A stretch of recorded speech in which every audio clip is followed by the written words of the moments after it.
ಅವರ ತಂದೆ ತಾಯಿ ಹತ್ರನು ಮಾತಾಡಿದ್ದೇನೆ, ಅವಳ ಹತ್ರನು ಮಾತಾಡಿದ್ದೇನೆ. ಪ್ರಾಯಶಃ ಈ ಒಂದು ಘಟನೆ ಇದು ಕೇವಲ ಒಂದು ಚಿಕ್ಕ ಘಟನೆ ಅಲ್ಲ. ಇವತ್ತು ಬೆಳ್ಳಂಬೆಳಗ್ಗೆ ಈ ರೀತಿಯ ಘಟನೆ ಆಗ್ತದೆ ಅಂತ ಹೇಳಿದ್ರೆ ಇನ್ನು ಮುಂದೆ ಸಮಾಜದಲ್ಲಿ ಓಡಾಡ್ಲಿಕ್ಕೂ ಹೆದರ್ಬೇಕಾದಂತ ಯೋಚನೆ ಮಾಡಬೇಕಾದಂತ ಪರಿಸ್ಥಿತಿ ಇರೋದ್ರಿಂದ ತಕ್ಷಣ ಇದನ್ನು ಏನು ಸಮಾಜ ಮತ್ತು ಈ ತಾಲೂಕು, ಜಿಲ್ಲೆ, ರಾಜ್ಯದ ಜನ ಏನು ಆತಂಕಗೊಳಗಾಗಿದ್ದಾರೆ ಅದನ್ನು ನಿವಾರಣೆ ಮಾಡತಕ್ಕಂಥ ಕೆಲಸವನ್ನು ಗೃಹ ಇಲಾಖೆ ಮಾಡಬೇಕು. ತಕ್ಷಣ ಇದರ ಹಿಂದೆ ಯಾರಿದ್ದಾರೆ ಅನ್ನುವಂಥದ್ದನ್ನು ಪತ್ತೆ ಹಚ್ಚತಕ್ಕಂತ ಕೆಲಸವನ್ನು ಮಾಡ್ಬೇಕನ್ನೋದು ಆಗ್ರಹ.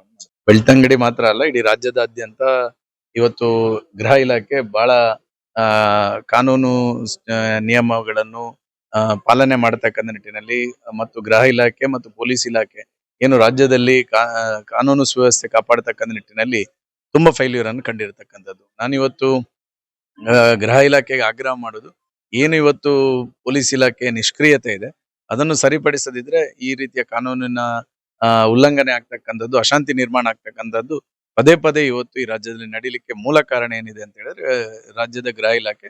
ಅದನ್ನು ನೀವು ಸಡಿಲ ಬಿಟ್ಟ ಕಾರಣಕ್ಕೋಸ್ಕರನೇ ಇವತ್ತು ಈ ರೀತಿಯ ವ್ಯವಸ್ಥೆಗಳು ನಿರ್ಮಾಣ ಆಗುವಂತದ್ದು ಅನ್ನುವಂಥದ್ದನ್ನ ಈ ಸಂದರ್ಭದಲ್ಲಿ ನಾನು ಸುಮಂತ್ ಹುಡುಗನ ಹತ್ಯೆ ಸಂಬಂಧಪಟ್ಟಂತೆ ಈಗಾಗಲೇ ಗೃಹ ಸಚಿವರ ಹತ್ರ ಮಾತಾಡಿದ್ದೇನೆ.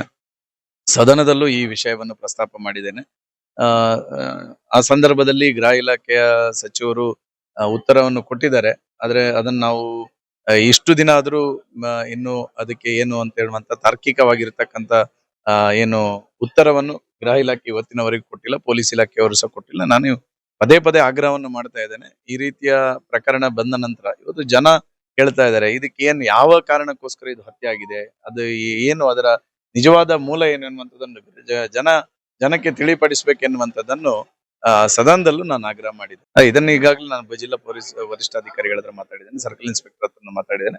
ಸರ್ಕಲ್ ಇನ್ಸ್ಪೆಕ್ಟರ್ ಆಲ್ರೆಡಿ ಇವರು ಬೇರೆ ಬೇರೆ CC ಕ್ಯಾಮೆರಾಗಳ ಫುಟೇಜ್ ಮತ್ತು ಅದರ ಹಿಂದೆ ಈಗಾಗಲೇ ಕಾರ್ಯಪ್ರವೃತ್ತರಾಗಿದ್ದಾರೆ ಅನ್ನುವಂತ ಮಾಹಿತಿಯನ್ನು ನೋಡಿ. ನಾನು ಸರ್ಕಾರದ ಈ ವೈಫಲ್ಯ ಏನಿದೆ ಇದು ಇಡೀ ರಾಜ್ಯದಲ್ಲಿ ಈ ವೈಫಲ್ಯದಿಂದಾಗಿ ಪದೇ ಪದೇ ಈ ರೀತಿಯ ಅಹಿತಕರ ಘಟನೆಗಳು ನಮ್ಮ ರಾಜ್ಯದಲ್ಲಿ ನಡೀತಾ ಇದೆ. ನಾನು ಸರ್ಕಾರಕ್ಕೆ ಆಗ್ರಹ ಮಾಡ್ತೇನೆ, ಕಾನೂನು ಸುವ್ಯವಸ್ಥೆಯನ್ನು ಕಾಪಾಡತಕ್ಕಂಥ ಜವಾಬ್ದಾರಿ ನಿಮ್ದಿದೆ.